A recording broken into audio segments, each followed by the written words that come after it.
I only love it with some passion. Rubber band and the money that keeps stacking. Got a honey who come with elite fashion. She too fine, I tell her that thing's magic. You ain't a hustler, you broke, well that seems tragic. Gotta catch in the field like deep passes. I tell her plug if it's sticky, then please bag it. I need the best cause I grew up beneath madness. Need a Matt Burgundy Mercy. Jewelry so heavy it might hurt me. Smoking extra kill, that extra seal. Whoa. Buffalo money need extra bills till I'm eating so much I gotta break. Yo, what is up, man? It is freaking Tuesday. We out here chilling, you know. It's a Victory Tuesday to add today, you know what I'm saying? So I don't know how you guys are living, wherever you are. If you're in the car, if you're at home watching this show, we want to say thank you for joining us. I'm your host, Sterls, and I got my dog, my guy here, All Bro Poe. What it do, baby? Yes, sir. Yes, sir. Beautiful Tuesday. It's been a beautiful day. Nothing but positivity. If you ain't been off the rail, like myself, if you haven't been off the cliff, I appreciate you. I'm going to say that early. And first and foremost, we stay on top of things. Yes, sir. Yeah, no, we do stay on top of things. And, you know, if this is your first time watching the show, welcome to the Buffalo Rumblings vidcast feed, and this is the chop up. But you know, if you watch this show, you'll notice that Albro Poe over here, he's the more positive one. Okay, I'm the more negative, pessimistic. I like to say I keep it real. Okay.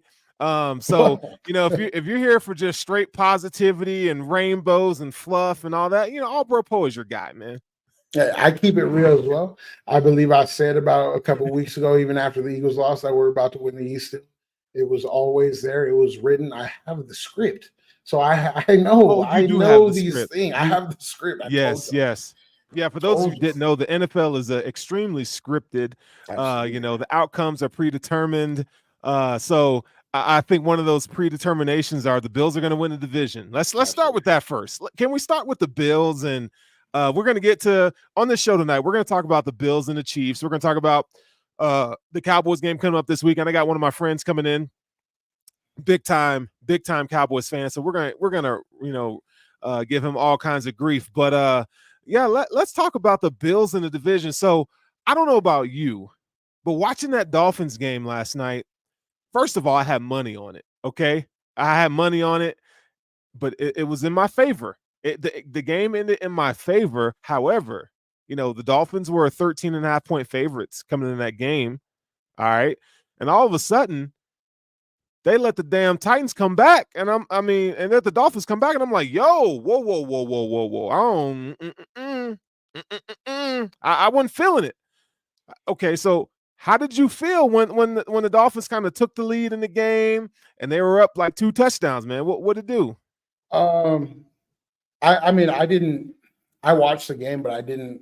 It was like more like a tune in, tune out. I was at a Christmas party, but when I caught the end of the game, and I'm thinking to myself like this is just all too Dolphin like. And like, to be 100% honest about my past, prior to Jordan being in the NFL, I was a Dolphins fan.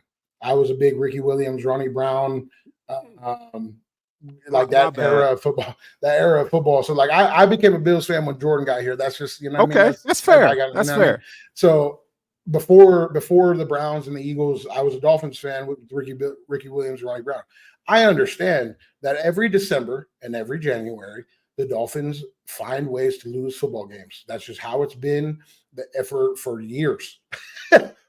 for years, they just find ways, and they might win one of these random games in the midst of it all, but they just find ways to lose football games. So I wasn't surprised. Nah, I mean, I was definitely surprised. You know, when you go up 2 touchdowns like that, you know, they just stole the momentum. They just completely stole it. You had that Derrick Henry fumble off the mishap on the toss there. And you just look at that, man, and you see, you know, just as a Bills eternal optimist, it's like you look at that and you go, okay, like what the hell's about to happen here? And Will Levis being a rookie, you really don't think that like he's going to keep them in the game. But he made some big time plays down the field, DeAndre Hopkins. So for all of you out there that was like, no, I don't want DeAndre Hopkins on this team, blah, blah, blah. That dude can still play. And if he was on the Bills, he'd be a great deep threat for Josh Allen. But that's neither here nor there. He is where he's at. But I'm just saying, bro, like if I take a little little flyer on my boy DeAndre Hopkins if when he becomes available this offseason. Yeah, and I know Spence was we were talking about this back then, that like we were definitely all on the same page, that like I feel like DeAndre Hopkins coming in would always be a plus. And like I remember having this conversation back when we were actually talking about maybe getting him. Right. Everybody was on the fence about whether they wanted Henry or DeAndre Hopkins or whatever. Like either one. I mean, you know what I mean? Like it does, just anything that helps. And DeAndre Hopkins he might have lost a step, but he's still there. Oh, he's still there. He looked good too.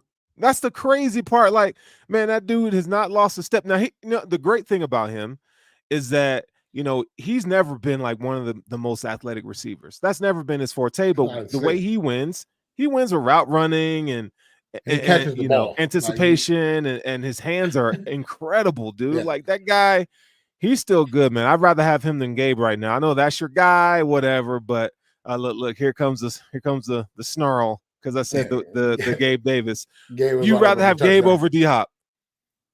Yeah, I would. Okay, well, we ain't gonna argue about Gabe today because I'm sure Gabe is hitting the jug machines right now. He's getting ready, and nobody outworks Gabe according to Brandon Bean. You're probably right, but he's probably hitting the jugs because he's trying to, get them hands ready for the Cowboys on Sunday. But okay, so when we look at the division, right, the Bills currently sit.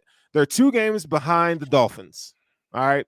The Dolphins' schedule coming up is pretty difficult. Pretty difficult. They got the Jets this weekend. Then I believe they got the Cowboys. They got the Ravens. Yeah. And then the Bills. Yeah. So realistically, the Cowboys the Cowboys will. Let's just be honest. The Cowboys will beat the Dolphins. Oh, by the way, Connor Williams is out for the season. They just announced that. So they're cooked. Yeah. ACL. I'm just checking here. Is if that Cowboys play instrumentally better at home? They do. I don't know if that Cowboys game against the Dolphins is at home or not. Do you know? I can pull that up. But and while I'm pulling it up, I'll go ahead and tell you this. Oh, it's in Miami. Like, listen, the Tua, I'm not a Tua hater, okay? Like, Tua has some legitimate skill. No cap. Like, the dude can play. But we got to stop with the whole he's better than Josh Allen comparison stuff. He ain't even on the same planet. I don't entertain that conversation. It ain't even close. There is nothing to entertain from that. When Tyreek Hill went out of the game, if anything, last night told me that Tyreek Hill might definitely be the MVP of the game. Give him the MVP this year. Yeah. Can we do that? Can we just give it to him? Because, bro, he couldn't do anything. Tua was the offense did not move well. It wasn't on schedule. Like, he changes so much pre-snap in terms of like how they run him off the line of scrimmage or to the line of scrimmage when they have him in motion. Like, he changes the dynamic of that offense so much. What's interesting though is like with him being injured, and me and Jordan were watching the game kind of in and out together, and Jordan realized right away that they only brought him back in to run him as a decoy. And like once you understand, if Jordan knew, then I mean the coaches probably know for that team. Like as a decoy, even using Tyreek as a decoy, Tua couldn't really get anything going. And so like it has to be production from Tyreek for Tua to get his numbers that we're used to seeing. And without, even if Tyreek comes back in, he's not 100% and he's used more as a decoy. Like that's not the formula. If you know he's a decoy and they're using him like a decoy, his Tua still might struggle. So it's like Tyreek definitely might have the upper edge on the MVP this year. Bro, give him the MVP. So I say all that. If they don't make the playoffs though, then that's the thing. So realistically, I mean, look, they could they could go play. They're going to play at home this weekend in Miami with the Jets. The Jets could beat them. If I don't know if you guys looked at what Zach Wilson did last week, but he was great in their win. And he said before the game, he was like, "Look, I mean, what's the worst that can happen to him? I'm gonna get benched again. So I'm just gonna go out here and let it fly." Absolutely. And it's crazy that he's just now coming to that realization. Like, okay, I ain't got nothing to lose. I'm just gonna throw it. I'm just gonna throw it up and let guys make plays. And that's the kind of within reason, within structure, but that's kind of the mentality that he's been missing because he has all the physical tools. He has the ability to be a good quarterback. I'm not sitting here saying that Zach Wilson is going to be a starter for another team next year or whatever, but the fact that he came out last week and played that way is only going to give him confidence going into this week. Yeah. And the Dolphins just don't look like the team that we all thought they'd be. The defense has gotten a little bit better with the additions of Jalen. And my thing with Zach Wilson is I think he's the type of guy coming out of BYU. He looked like a kid. He acted like a kid. You watch the draft. He was really young. He's standing. He looks uncomfortable. Mm-hmm. He needed somebody to come and push him like in a way that he had that for 5 weeks with Aaron. And then Aaron got hurt and he went away for rehab, and all you have is Tex and Matt the OC, whoever, I forgot his name, but the OC that they have for the Jets, and that's just not the right guy. Like Aaron gets back and all of a sudden Zach's playing well. Like I just feel like certain people need certain guys around him that's gonna make him turn the corner, and it looks like he's turned the corner. Yeah. We'll see. I think this game on Sunday, I'll be watching that game up close just to see what the response is. Yeah, I love watching the response of some of these teams because you just never know. My prediction for the Dolphins is 1-3, 2-2 to end the season. So that's just me personally, because if I look at the percentage of this, obviously they should beat the Jets, but I think the Jets can win. Cowboys probably are a better football team right now than them. If I really break it down, it's probably close. And then the Ravens definitely are a better football team than them right now. And then I think that I think we're just a better football team, regardless if our record shows it. So I don't think that they have any room for error, and they are just playing three of the top, in my opinion, teams in the NFL right now. Yeah, I think that they'll go 1-3. Realistically, I think this is the time in the year where you know exactly what teams are. You know what I'm saying? And they just haven't shown. I don't care because they haven't beaten a good team or whatever people, the stat that gets kind of thrown around there, but it's really going to come to head this week, the next 4 weeks, because they got a tough schedule, man. They got a tough schedule. And so I think, in typical Dolphins fashion, I think it's one of those things where they fall off late. And one of the reasons why I'm not just saying that is because they, for some reason, decide that running the ball is not important. And I think teams are catching on to that. They're going to have to be able to run the ball. Oh, and by the way, their starting center is going to be out now. So you talk about the communication between, the protection schemes. Now Tua's going to have to do more of that at the line. I don't know how much he was doing that throughout the season, but that's going to put more pressure on the quarterback, on the offensive line, which their offensive line is already banged up. So look, I'm just saying, Jalen Phillips is out, right? They got some pieces on defense. I'm not saying this team is completely shot, but I do think that they hear Buffalo kind of creeping in the window. You know what I'm saying? Absolutely. Like they right there. Absolutely. So, and this last weekend was the absolute worst possible outcome for them moving forward, because now you already have that inner demon telling you that like we probably don't play that well in December. Like we just haven't played well in December. And then now you have the Bills coming on strong as far as the teams that they're playing. Like say we get a win against the Cowboys this weekend, which I do believe is accurate. Like we just beat two of the top three teams in the NFL, and you guys lost to the Titans, might come away with a sneaky win against the Jets. And you're like, dude, I don't know. Like that feeling means something. That feeling of like footsteps behind you means something in this league. And then they have to end Cowboys, Ravens, Bills. Like that's, I don't know. Yeah, man, that's gonna be something to watch, something to see. Let's talk about Kansas City though. Can we talk about Kansas City? Man, that whole game. I mean, you and we discussed it on the intentional grounding on Sunday night for the Buffalo Rumblings post game show, but they still crying. They are still crying about Kadarius Toney being offsides, man. They the reason I don't want to get into I will get into it, but the reason that I'm like skeptical is because Bills fans would have acted the same way. Had I that don't happened to know. us, I don't know no, about no, that. no, no. If I don't think so. if Gabe Davis was lined up in the neutral zone and Diggs caught a ball and threw It'd it be back different. to Gabe Davis and Gabe scored, Bills fans would have acted the exact same way. Now, I'm not saying that that's the wrong call. It was absolutely the right call. But I understand the frustration.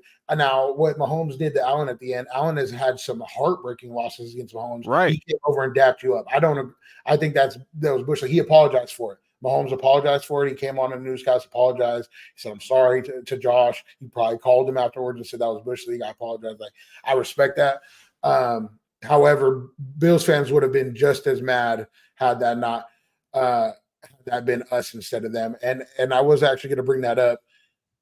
Cowboys are scoring, I believe, 22, averaging 22 points on the road, and they're averaging around 30 something plus at home. And then when they're not the favorite, I believe they're 1-8. Dak Prescott's 1-8. So, Well, we'll get to the Cowboys, but yeah, I want to talk to you about this about the Chiefs real quick because I don't think the Bills would have reacted the same. the Like, Bills team and the wouldn't reason have. why, The fans would not have. I don't. You know what? I don't think. Let me tell you why I don't think the fans would have. Just because, like the Bills fans have been through so much heartache and so many kind of situations that don't come on their side. Now, I think there probably would have been some bickering and moaning, etc. But to the extent that the Chiefs had, I mean, we're talking about a team who typically get those kind of breaks, and they didn't get it. You know what I'm saying? So I just think it's a little bit different. Bills fans, we're used to kind of a heartbreaking loss or Right. something not go our way. We deserve, I wouldn't say deserve. The Bills fans have been through enough to where, like, it might not be as much of a crybaby, but they still would have whined about it for a while. And it wouldn't have sounded as bad because the Bills have gotten screwed by refs. And I said this on Twitter. Bills have gotten screwed by refs multiple times this season and last season because the Bills just don't really get the calls like the Chiefs get the calls. And now that the Chiefs didn't get that, it sounds really bad because they always get the call and now they didn't. But I do think that Bills fans still, and I included myself, I would have been pissed if they called that. If our team was lined up in the neutral zone and they called that on an amazing play, I would have been upset. And I know that our team would have been upset, but they probably just wouldn't. They would have had more class going into it, I think, than the Chiefs fans had or the Chiefs players had. There was nothing to be angry about if you're a Chiefs fan because your boy lined up off sides, point blank, period. I mean, they didn't call it 5 times, and then they called it without giving a warning at the end. You know what? Sucks to suck. Now, this is my point. Deal, though. This is my point with the game, and I just want to get this out. This is my point with refereeing. These calls, the underthrown pass interference, the lining up in the neutral zone, the defense jumping the snap, the right tackle jumping his snap with the kick step. These are all calls that if you don't call every time, it's now up to the ref's discretion on whether or not he's going to call it or not. Now, if it's up to the ref's discretion, which it is, and that's been a thing, now they call it when they want to, they don't when they don't. And so these type of calls, if it's up to the ref's discretion and you choose not to call it the entire game and then call it at the end of the game on a pretty crucial possession, that's a pretty that's something where you're like, it's something where you could get upset about. We were offsides 5 times and in the neutral zone, Kadarius Toney was. You didn't call it once, and then you call it with a minute left in the game. Like, that's something that you can be upset about. Now, are they wrong? Yes, he was offsides. But I'm saying, like, it's something that I feel Bills fans would have got upset about. I feel like it's something that I definitely would have got upset about if they didn't call it 5 times and they called it. That's the game that we're in. Yeah. So real quick, you know, I'm gonna bring my dog in here. Okay. Now this is one of my really good friends. Been doing work with him for years. He's hilarious as hell. He's funny. And he's got outlandish takes, bro. But so Bills Mafia, I'm gonna have you guys welcome my dog in here. But when we get him in here, feel free to give him all kinds of grief about his damn Cowboys. Okay.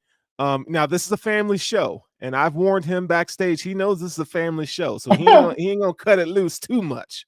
But I want to get his opinion on what from an outsider's point of view, not from a Bills perspective, not a Chiefs perspective, but what he thought about the play. So without further ado, I'm gonna bring my guy in, Sports Plug Russ. What it do, baby?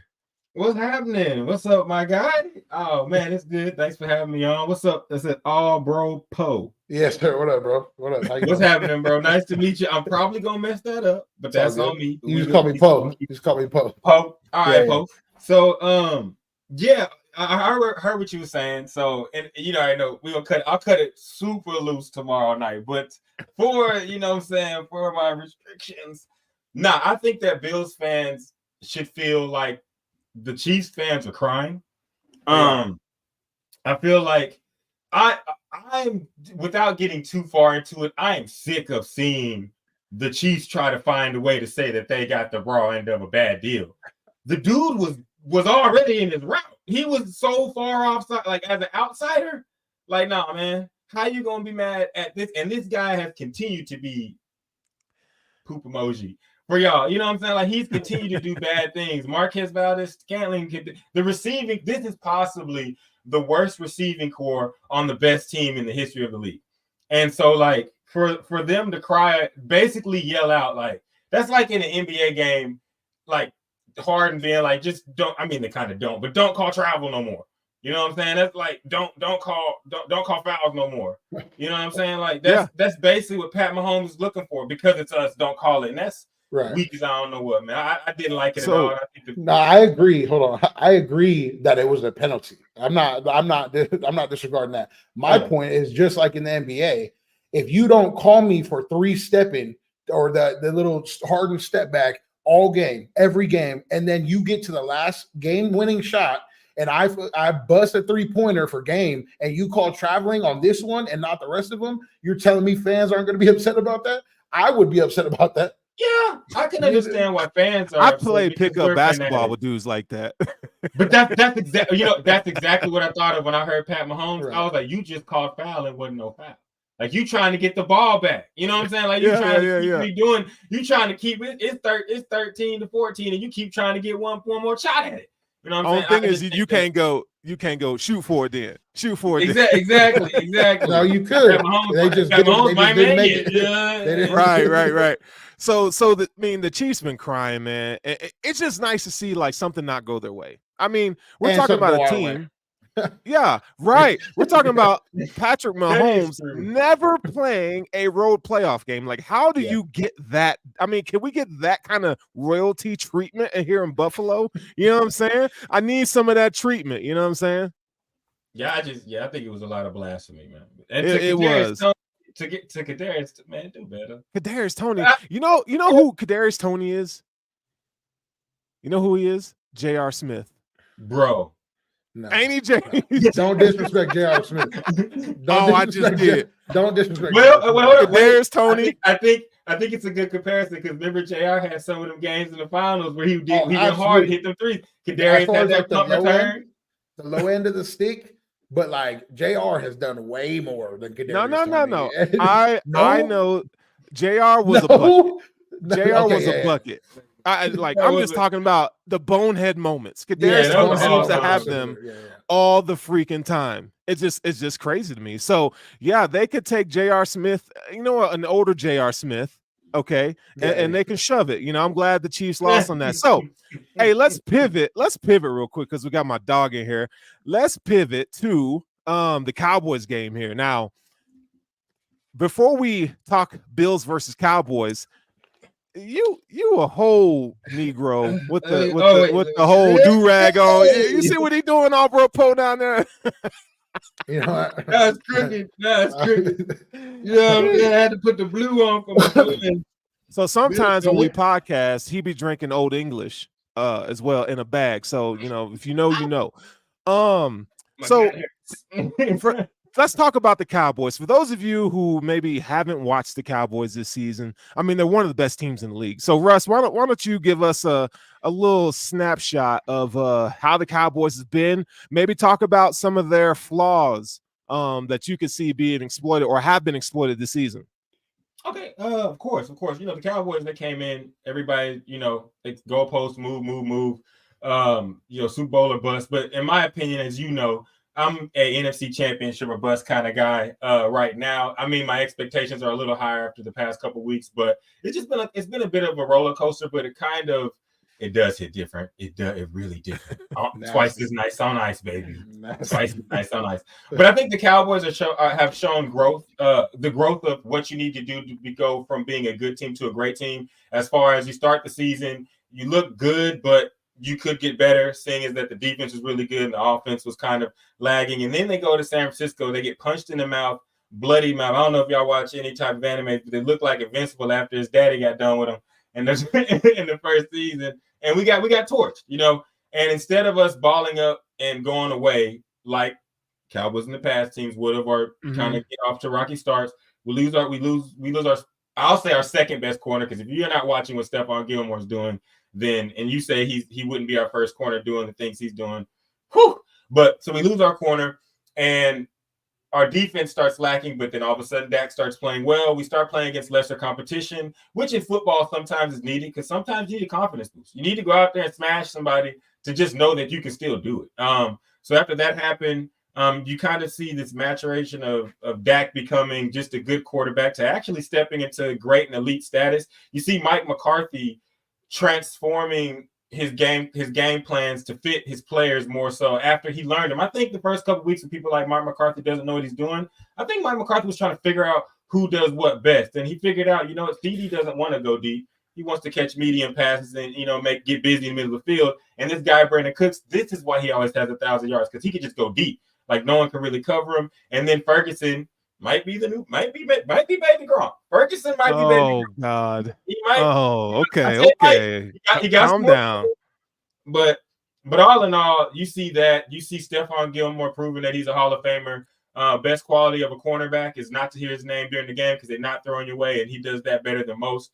And then when you do hear his name, it's like great player, interception. Deron Bland coming on, breaking the record, him showing that he can play his position. I think the best teams in the NFL have next man up. Best coach teams in the NFL have a next man up mentality and are able to do that sort of thing. We lost Vander Esch, Bell has stepped up, Clark has stepped up. You know, and then an unsung hero, because everybody talks about Micah, everybody talks about Dak, and everybody talks about CD, but DeMarcus Lawrence is the best run-stopping defensive end in the NFL. Run stopping, like it's like okay. Oh no, I heard you the first time. You know what I mean? Like most of them, their specialty. Okay. If you can name, most of them are pass rushers. You know what I'm saying? You got Garrett, pass rusher. You got Watt, pass rusher. All these guys are pass rushers. This guy certifies the line on the outside. You're not running around this dude. And he makes play after play after play after play in the run game. And he doesn't really get a lot of praise for it because everybody looks for sacks. But yeah, so I like where we are. I like where we stand. I think this week's matchup is going to be really good against you guys' team because y'all need it. So it's another opportunity for the Cowboys to have to play. Whoa. What do you mean? Because y'all need it too. No, bro. You know what situation y'all in. Come on now. Let's be honest. Both of y'all know. No blinders, sir. But y'all, I said this before, Sterling. Y'all remind me, and this is no disrespect because we had good teams then. Y'all have a coach that's kind of the same of them 8-8 Cowboys, where the team is like, that team is good enough to win, but something keeps happening. You know what I'm saying? And y'all are good enough to win, but stuff keeps happening, but something good happens. Blasphemy. So, it's blasphemy. So, all right. So you gave us a good snapshot of the Cowboys, and I respect that. I mean, there's not much in there that I disagree with. However, I feel like, you know, before we get to the Bills matchup here, I feel like the Cowboys have a hurdle to jump over themselves, and that's the Philadelphia Eagles, right? Like you smoked them. You beat them down, like you know. And Albro Poe said, because we were talking about lines and stuff. Like I said, I got the Eagles beating the Cowboys. He's like, Cowboys gonna get them boys. And lo and behold, the Cowboys showed out. So I told him it was gonna be a whooping too. He did. He called it. He called it. Thank you, sir. He called it. So I got to give him much props on that. I got to give him much props on that. So let's talk about Dak Prescott. Dak Prescott. So sorry, let me backtrack. The hurdle is the Eagles. I mean, you're going to have to face them in the playoffs. Just kind of. Okay, I guess one's a hurdle and one's a wall. Right. You don't want to see San Francisco yet. You don't want to see them yet. San Francisco's the wall. And I guess the Eagles. Yeah, I have reservations about the Eagles and what's going to happen to them as far as the playoffs are concerned. I'll just say this: someone's going to have to go play in the crazy house that is Atlanta with that coach that doesn't know what he's doing, but team finds a way to win. And they're going to get a home game in the playoffs, and anything can happen in a home game in the playoffs. So whoever has to go down to Atlanta, I'm just saying, watch out for the madness. And it's not because it's not. I'm gonna have some other phrases for it tomorrow, Sterling, that aren't very family friendly. But let's just say Atlanta is a madhouse you don't want to go to. Some crazy stuff can happen in the playoffs, and I think whoever goes down there, hopefully it's not us, is gonna face that kind of like Minnesota did with the Giants, if I'm not mistaken. All right, Poe. What is your let's get into Dak Prescott, okay? Right now, if you were to say MVP favorite, that would be Dak Prescott. How good is he? Is that a fact? He is the MVP. Well, he's up there. I would say if you looked at three players, he's one of the three, if not the top player to be named. Yeah. If you had to name an MVP today, I feel like Dak would get that honor. What is the narrative with Dak this year? Like, and that's for both of you, and anyone you can answer. I'll let you go first. I'll let you go first, Paul. I mean, I've never had a negative thing to say about Dak. I think he's a solid quarterback. He's always been in that top 7-ish category as far as quarterbacks. And like as of late, the narrative with Kirk Cousins and whatnot, that them being a similar player, like that's been out there. But Kirk Cousins gets his numbers too. So I just don't think that the hate has been warranted, and he's underrated in that fashion. I just don't think that he's an MVP quarterback, in my opinion. I think that he loses a lot of games against teams that have good defenses and that are expected to beat them, and he doesn't do well in those games that he loses. So it's not like he's throwing for 40 points or 30 points and losing the game. He's putting up some duds against some good teams, and that's where that narrative comes in. So I don't have a negative thing to say about Dak as far as a quarterback. I think he's solid. Yeah, it's go ahead. No, go ahead, Russ. No, I was just gonna say I like how you put that, because as you know me, I call myself the honest Cowboys fan. So when Dak out there messing up, I'm loud. Sterling, if you follow me on Twitter, I'm loud about it. And I think deservedly so, because I believe the best players use tough love to their benefit, and the best players accept tough love from the fans, from the media, and they use it to propel themselves. Now, I think this is a narrative-changing year for Dak, because I was in the same seat as Poe. As a Cowboys fan, I was like, you have not shown me that you can get over the hump. You've shown me that you're good.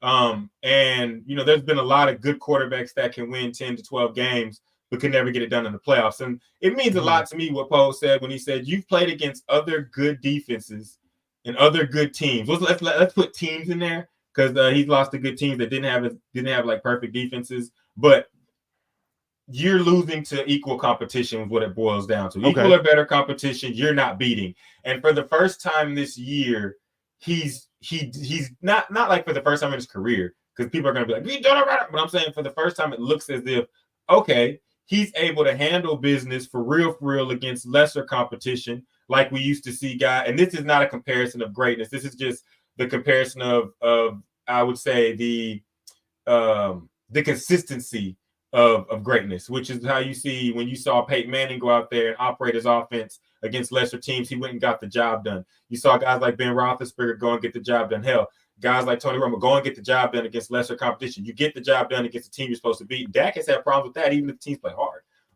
Just teams that play hard. You could say this. You could say teams that play hard against the Cowboys, which I'm not saying teams don't, but teams that visibly are playing hard against the Cowboys, Dak would lose to. And this year, I think he's flipped the script. I think that has a lot to do. You know, I don't like Kellen Moore that much, and so I think that has a lot to do with Big Mike McCarthy taking over as play caller. I think Mike McCarthy looks at this as, guys, before me, Aaron Rodgers was just talented. You know what I'm saying? Yeah. Like, he won under me calling plays.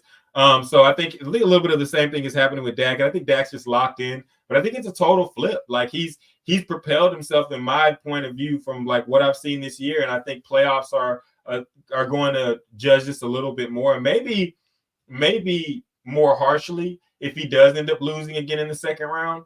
But I think he's shown us with his play this year that he's amongst the top 5 QBs in ability, in decision making, operating his offense, toughness, willingness to play, accepting the slack for everything that goes wrong, and looking like he's, as you can see on the sidelines and with everything else, like he's one of the guys, and his teammates. And I think that's happened this year too. His teammates, I think they noticed, and I think Micah Parsons has something to do with this. They noticed that this guy needs someone to like really believe in him, because like everybody is like doubting him. And the moment that someone on the team is like looks at Dak sideways or got mad, it's like, look, even his own team doesn't believe him. You know what I'm saying? So this year you've seen a full onslaught of the Cowboys being like, this is our guy, this is our leader. And to his credit, he stepped up. Until he fails, he's on that trajectory. And I think he is. I think he has to finish, Paul. I think he's got to finish it out, win the division. If he wins the division, the MVP is his. But beware, because Jalen's got 4 bad teams he gets to play against, and he could really do some stat piling. And Brock Purdy's also there too. Go ahead, I'll say this as far, he hasn't had any duds this year against bad football teams, which in past where like he would struggle against really good football teams and would have a dud that looked ugly against bad football teams, or a dud or two.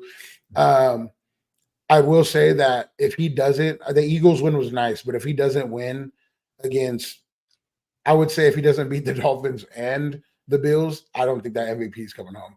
And so I like he has to beat both those teams for that MVP, because now if he loses to the Bills, the narrative is just definitely going to shake again to where like, oh, it's another good football team that he went up against, and depending on how he loses, like now if he wins his game and wins against the Dolphins, then that MVP trophy along with Tyreek it will be 1A, 1B in my opinion.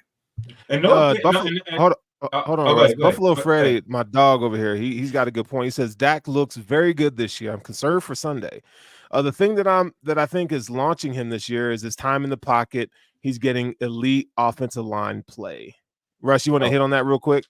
Health. One word, my guy, health. But the beginning of the year, you had Tyron Smith looking like he was a robot put together, you know what I'm saying, with duct tape and wire. Now he's able to move a little bit better. You've got guys like Tyler Smith coming into their own. Biotish is doing a heck of a job. Even at one point, you forget about Terrence Steele. You know what? Terrence Steele, since he had his mess up against the Eagles and his false starts, he's been playing good. To answer the question, yes, it's elite O-line play. And it's just they're playing, as you all know, when it becomes elite, that means they're playing as a cohesive unit, and they are now moving together like that wall needs to move. And Dak with time is looking real good. But I think that's the main part. But to me, I got something for you. Oh, okay, go ahead. I got something for you. So right now, when we talk about so I always go to PFF when you look at offensive line play. Right now, for in terms of pass efficiency from an offensive line, Dallas is number 1 in the league with 90.4. That is incredible. Between the Cowboys and the Dolphins, who stand at a 90.3, and then the Buffalo Bills are number 3 in the league at 88.0. And after that, it doesn't even get close. So the next team that's beyond Buffalo is 83. So you talk about teams that are doing a phenomenal job with the offensive line and pass blocking. It's just one of those things. So overall, the Cowboys are one of the best offensive line teams in the league, and y'all are one of the. This year we are. We haven't always been there. This is the best Bills offensive line that we've seen in a long time, to be honest. I'm gonna die on that hill, bro. Y'all should have traded for Saquon Barkley, man. Yeah. Stop. James Cook has something to say about that. He can talk all he wants. He ain't him. I will say this about Dak this week. Like when I've seen Dak previously, he's been playing against a lot of, I want to say heavy boxes because of how Cowboys run the ball. You probably not going to get that against the Bills. The Bills run their nickel till they, till they die. So if the Cowboys are going to win this game, it's interesting because I feel like that's not going to be off the back of Dak. That'll be off the back of the running game. If they're able to get them out of nickel and into a 4-3 setup consistently, and then they'll be able to open it up if they want. But if we're dropping 7 against Dak and his receivers for the majority of this game, I don't think he's going to be able to pick apart this DB group. I think that's going to be the key, right? You're going to go ahead. Making sure Ed Oliver does not wreck your offensive line. Just make sure that Ed Oliver does not wreck your offensive line. Ed Oliver's been playing out of his mind this year. He's going to play hard. He's going to play hard this season. I mean, this game. I don't know the numbers. I don't know the numbers of what your guys' pass to run ratio is. If Dak throws the ball 40 times or 35 or close, they're not going to win this game, in my opinion. If they become one-dimensional against the Bills, where the Bills can just sit there and play against the pass over and over again, if the Bills get up early, 14, 17, 10, and we know that the passes are coming consistently and he throws the ball 40 times a game, this is where our defensive backfield eats. So, as far as we just haven't had that situation all year to where, and the one time we did have it was against the Commanders and then the Raiders, and we killed those teams. So, if we put this Cowboys team into a situation where they have to throw the football, Dak is not going to have a good night. That's where it's going to – hold on, let me say this real quick. And I think that's where the Bills are going to that's where they're going to shine, because if you can somehow – kind of confuse Dak Prescott pre and post snap with different coverages and rolling guys over and stuff like that, with 2 veteran safeties back. Well, I don't know if Mike is going to play, but with Poyer and even Taylor Rapp, you can kind of mix some things up with him.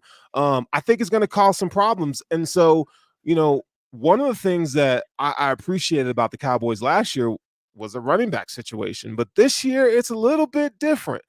Tony Pollard's having a decent year.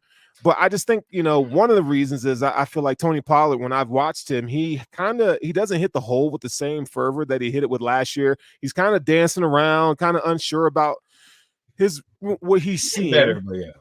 You know what I'm saying? It's just not as deliberate and north and south as it was last year. I was calling him Tiptoe Tony. For long. No, he's been doing a lot better these recent weeks. But I do think that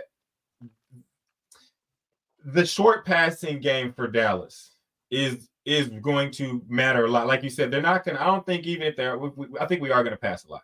But I don't think that they're going to put ourselves in a situation where we're going to be going for 20-yard passes. You're going to have to worry about a lot of CeeDee Lamb getting open fast, a lot of Michael Gallup stop routes and things of that nature to try to open up the defense if Tiptoe Tony shows up. Now, if we get the Tony Pollard that likes to run, then it's a totally different scenario. Sure. I want to bring this up because this is what I'm talking about as far as Dallas absolutely has speed at receiver, and that hurts teams most of the time when you're having to play man, and you have to play man when you have to drop another safety into the box, you have to bring in another linebacker for your nickel, and you have to stack the box against the run. If Dallas becomes one-dimensional, this speed is not going to matter, similar to how the Dolphins' speed did not matter against us, because we're going to drop into a shell and you're going to run into our zones and we're just going to sit there and play 7 deep. And you're there's not much you can do against the playmakers that we have against a 7 deep defensive backfield. And Dak isn't, he's athletic, but he's not known for running for 80, 70, you know what I mean? So we're going to rush 4, drop 7. He's not trying to. The early part of this game will tell me a lot about how this game's going to go. If the Bills get off to a hot start like they've had in the last 3 games, then it'll be, in my opinion, a long night for Dak. Well, here I'll add this, and I'm not piling on because I think the Bills is going to win, but we're talking about matchups, right? Yeah. When you look at Rasul Douglas and Christian Benford, one of the things that those 2 players do very well is they're very handsy. They're gonna force you. The timing's gonna be off a little bit because even though they play kind of a soft zone, but once you get into that zone or even off the line, they're gonna press you a little bit. Make you really have to earn winning that route. And so Rasul Douglas, in my opinion, in that regard, is one of the best, top 10 in the league in that fashion. Christian Benford is continually showing that he can hang. And so, you know, when you talk about it was kind of like when we look at the Chan Gailey Bills back in the day with Stevie Johnson, they had a lot of quick, smaller type of receivers. Yeah. And they one of the tackle things too. y- So yep, they come up and they tackle. So do. that's the best part about them. We talked about how they would teams that were more physical at corner, the Bills had a hard time with. And so, I mean, I can't sit here and say that I've watched enough Cowboys this season to know that they're going to struggle with this, but I think it's something that we should monitor. I wonder if Sean McDermott, you guys give me your thoughts on this. I wonder if Sean McDermott, one of the things in his messaging this week is like, look, don't be afraid to get, you know, a illegal contact penalty or pass interference. I need you guys to get physical with these guys. Throw the timing out for Dak, because what I'm going to be doing with the coverages, I'm going to be mixing them, you know, kind of mixing it up a little bit pre and post snap. If we could do that, we can kind of get Dak off rhythm and make him make plays and not just be able to stay within the offense. I think you should go ahead and say that, because from what I've seen you and others say about Sean McDermott, I don't believe he's going to go. I think he's going to go in there and go, guys, we practiced all week. We practiced all week, and let's go try to win a game. Like it's all on the Bills players, and luckily they have good players. Because I don't believe. I believe in what's his name, Brady. I believe in him. I think that's y'all's next coach. Is it Joe Brady? Is that Joe Brady? Yeah. Sean is not going anywhere as much as people. Oh, Sean ain't going nowhere. No, I told y'all in Jason Garrett County. You bet 9 years. Man, 9 years we was with that man. Now So I can say. tight.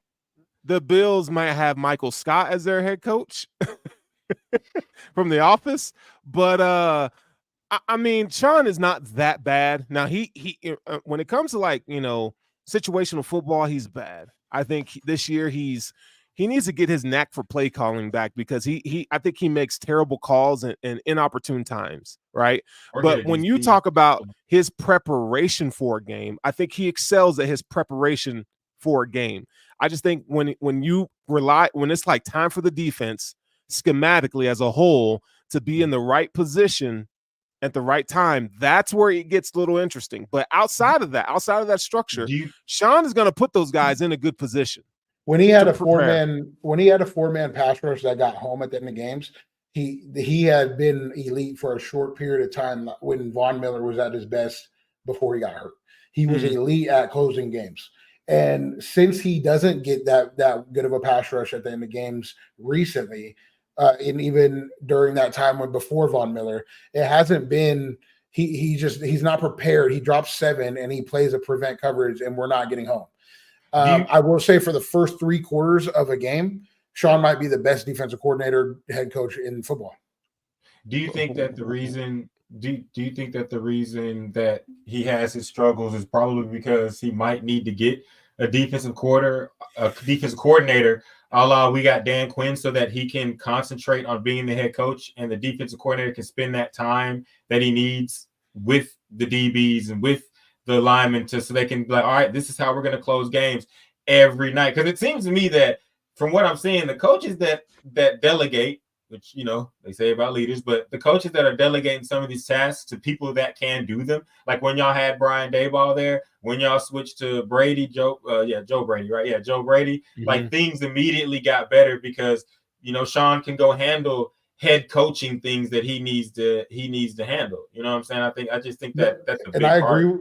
I agree with you. I think Leslie Frazier leaving, regardless of how he left, might have been the worst thing that happened to Sean, because Sean either, regardless of why it was, the pressure that he gets from outside sources to bring blitzes on a consistent basis, and now it's not any blitz. He'll call a cover 0 at the end of the game and make it on the players. And that is his way of saying, well, I was aggressive, and that's what you guys wanted me to be. That's what the top, whether it's Terry or whatever, you guys wanted me to be aggressive. And Leslie wasn't that. Leslie was going to call his defense to the death of him, regardless of what happened. And that ended up hurting us in 13 seconds. But other than that, it really didn't hurt us all that much, other than a couple crazy Hail Mary, like one crazy Hail Mary play. I do think Leslie leaving. Now, when we talk about, I just want to not correct you, but I want to give you some more ammo to that. That's how Sean was raised. in terms of his defensive acumen and coaching, because he's a Jim Johnson disciple, the late great Jim Johnson, who had, you know, when you talk about blitz packages, and he was very aggressive. So I think that's what you're talking about being in Sean's nature. Go ahead. Oh, I was just saying, Leslie, that like in that terms, I think Leslie Lehman put a lot more on Sean, and the players can see that, and it doesn't help. Now, this is why when people try to tell me that any part of the offense is Sean's fault is terrible take, because he doesn't have any personal resources to give to the offense. His offense, that offense is all the OC. It's been all the OC. And Sean isn't going to sit here and tell Josh how to play. He just doesn't have that type of mindset to go up to Josh and say, "No, you need to be a pocket quarterback." But I don't know, man. I don't know if I agree with that. But I know that. But to Poe's point, though, that's why y'all were good. That's why y'all's offense was good with Daboll.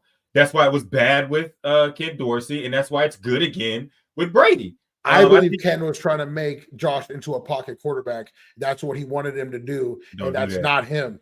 That's just not him. Like what? Go ahead. And I also think that, and this goes for in general, I think there's a difference between offensive guys that become head coach and defensive guys. And I think when you have a defensive guy, you need to let him build the defensive staff, be the head coach, but let him hire an offensive guy and just let it be. Because most defensive people, they're like, let's just run it and play defense. Hell, we can punt it back to the other team and play defense. Let the defense do what it does. Like you said, blitz, blitz, blitz. You know what I'm saying? And so you have to have an offensive mind on the other side that can realize, all right, my defense is going to play this way. This is the way I need to run my offense so that, you know, we can work in tandem. And again, a la what you see Mike McCarthy doing in Dallas, even though the defense has been kind of slacking, you know, letting big plays go and not stopping the run. We can get into that, but playing tired. Anyways, you know what I'm saying? Overrunning quarterbacks at times, but they got to focus. Right. You know what I'm saying? But I think things like that matter when you have a defensive head coach, and that's why I agree with Poe. I'm not putting. I believe in knowing the situation you put yourself in. I hired a defensive head coach. I know that he's got to have an offensive guy. When the offense isn't working right, I'm not going to point to the guy that doesn't know about offense. I'm going to point to the guy and say, Joe, what's cracking? What we got to do to fix this? And then he's going to say, I need to get with Josh and Stephon and things like that, and then go fix it. You know, Gabriel, sure. Like, for instance, the play in Philly. I know we don't want to rehash bad memories, but that should have never, ever happened. Like, they should be on the same page. Like, that kind of play and that part of the game. Like, to me, I don't know who y'all put it on. It happened again. It happened again on Sunday. But this one wasn't an option route. This was a pump and throw, and that ball's supposed to be pump and out to Gabe, and he's wide open for a touchdown. And he decided to throw the back shoulder or I guess it wasn't even a back shoulder to Dalton. Mm-hmm. But the first one was a choice route, and the look that was given, it just that you can't not be on the same page. But he's getting a lot of pressure up the middle, and when Josh gets pressure up the middle, it takes him a little longer to. I blame Gabe. On what? On that one against the Eagles. I blame Gabe. I think here's what I'm thinking. And I know people are gonna say, Russell, what do you know about anything? But in my thought process is, if I'm playing with Josh Allen, I am an NFL receiver. I have zero blitz. He's called it. Josh Allen's let me know it's zero blitz. I know my option route is a go route or a corner. If I'm already on the DB's hip and I know that I have to look up, I'm just running straight. Josh Allen's my quarterback, and we've probably been working on this for the entire season. You know what I'm saying? That's my point with that situation. We've been working on this, and when that DB gives me inside leverage, I have a corner route. That is what my mindset is as a receiver. Right. You should have that. If you give me inside leverage, I'm running a corner route. And that ball, and Josh should be knowing that he gave him inside leverage, that ball needs to be thrown to the pylon. And he just, when he gets blitzed and pressured, Josh's reads can be a little off. And sometimes he just throws it up there and just hopes that a play gets made. I can understand that, because I'm not just gonna say like, no, but I really do think in that situation, I understand, like, he gave him inside leverage, but I think when that play jumped off and watching it, like, he was, he was burnt, like he was. They should have had that. And I think, and to your point, this is just me and my mindset. And I'm thinking Gabriel is way smarter than me at football. But in my mindset, what you just said about Josh Allen, I'm going to know that. I know how my quarterback is going to react, and he's called out the blitz. The quarterback has called it out. We know.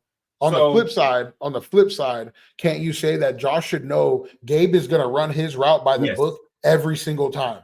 And so if he's going to run it by the book every single time, and I know that, shouldn't that ball, and it's the quarterback's got the ball in his hand. Shouldn't I know that if he's giving him inside leverage, no matter what, he's going to the corner because that's how he runs routes? Yes, but you can also say that when you know it's a blitz coming, you know that all the time timing might get messed up. And so that's what I'm thinking. Like, I'm thinking, and maybe they didn't work on it as much as me and you were saying. It didn't. Obviously, they didn't because they messed it up twice. They've ran it in previous games. Like, I had actually watched a clip of multiple, that same route, the little short arrow route by Diggs, and he runs a little in, up, and it's either a post or a corner. And every time he's giving him outside leverage, Gabe runs the post. Every time he's giving him inside leverage, Gabe runs the corner. And that's what you should do every single time. I mean, it's elementary. He runs the correct route. And to default, regardless of what you think of Gabe, to default, he runs the right route every single time because he believes that sometimes when he's a decoy, he has to be in the right spot. And if he's in the wrong spot, hold on. This is rare, Sterling, but I'm gonna concede. Actually, he's kind of swaying me. Josh kind of because no, don't let him do this to you, bro. So let me tell you something. Let me tell you something about Poe. Let me tell you something about Poe. He is a Gabe Davis apologist. Gabe Davis can do no wrong in this man's eyes. I'm telling you. And Gabe Davis is buns. He's buns. He's a I harp on Gabe when he drops passes. I harp on Gabe when he does the wrong thing. But when I know he doesn't do the wrong thing and he gets hate, I'm similar to like if you're gonna give a pile of hate to Sean, and then you don't want to give hate to other people. If you want to give all the pie for everything going wrong to Sean or Gabe or anybody, I'm going to find you a bunch of other slices of pie and show you why it's not just Gabe that is the problem, or like Ken is a problem. But sometimes I don't want all that pie. I'm not going to sit here and take blame on one person and just harp on it over and over because it's not the case. Everybody's doing shit wrong. Like that's just I can't. That's how I feel about George Pickens. No wrong. Oh yeah, he's the same way with George Pickens, NFL young boy over here with the black Air Forces. All right, so we're coming pre-Buffalo. We're coming to an end on the show, and just so you know, Russ, I'm gonna have you on a little bit more. Actually, I'm gonna have you on Sunday night after the Cowboys game on the post game show. We're gonna win, lose, or draw. We're gonna have you on. Poe will be in there too. It's a home game. I'll be at the game. Oh, that's right. You'll be at the game. Yeah. So Russ, you'll just be you and me in there. Real quick. Right. The Bills are currently 2.5-point favorites in this game, which I found that to be kind of interesting that the Bills will be favorited in this game. Real quick, you guys can take about 30 seconds apiece. We'll start with Russ. Tell me why the Cowboys will win. Oh, I think the Cowboys are going to win. I think the defense is going to step it up. I think they're going to do a good job against the Bills because of Stephon Gilmore's ability to cover the likes of anybody. The dude's got a Hall of Fame jacket waiting for him when he retires. I think that Dak and the boys are going to go out there and play a good brand of offensive football, spread the ball around the yard. I do think that Pollard's going to be able to run the ball. Like we talked about, the Cowboys' offensive line is playing at elite status. I do think Tyler Smith is going to be able to move some people around. I think Biotish is going to be able to move some people around and steal. And, of course, the other Smith, Tyron Smith. So I just think that right now, no offense to the Bills, I think the Cowboys are the better team. I do think that the Bills are going to play very, very high at a very, very high level and make this a game. I will say that I think the Cowboys are going to win maybe by 10, 12 points. I think the Cowboys are playing very, very good right now. And as a fan, you know me, Sterling. Okay. You got 15 seconds. I'm the fan that sits back and says, but I think that's why they're going to win. I think they're going to go and handle business. And I do think Michael Parsons is going to be a big problem for Josh. Okay. Poe, tell me why the Bills will win. Well, I'm going to respond to that. Here's my problem with banking on that Stephon Gilmore is going to be able to do anything with Diggs, because in history, Diggs has been smoking Gilmore when they put him on an island for years. And if you go back to when he was with the Patriots, smoking Gilmore for years, and I just don't think they're going to be able to do that. And when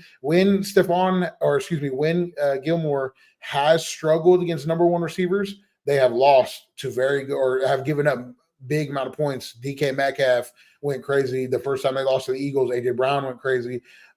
When you playing against guys that can go crazy and Gilmore can't lock down the number one receiver, that defense struggles tremendously. And I just don't think that the Dallas defense is going to be able to do anything with Josh. So okay, all right. So we got a we got a good game coming up on Sunday, 4:30 Eastern time. The Bills versus the Cowboys. This is the it's been hot in here tonight. It's been hot in here tonight, but this is the chop up right here on the Buffalo Rumblings Vidcast feed. I got my guy here, All Bro Poe, and my dog here, Sports Plug Russ. Look, man, the Bills got to come out here and get a dub. They're currently 2.5-point favorites going into this game. We know the Cowboys don't necessarily play well on the road this season, so we're going to see how that all shakes up. But make sure that you stay locked and loaded. Go ahead and follow my guy at RL Climb SP on Twitter. That's my guy Russ here. You already know where you can find me and All Bro Poe. But this is the chop up, y'all, and we up out of here. Go Bills, baby! I need it up front. Can't tell me, cause I do what I want. Self-made everything, you know we gon' stun. You know that we eatin', it's looking like lunch. So I tell them that I need it up front. Can't tell me, cause I do what I want. Self-made everything, you know we gon' stun.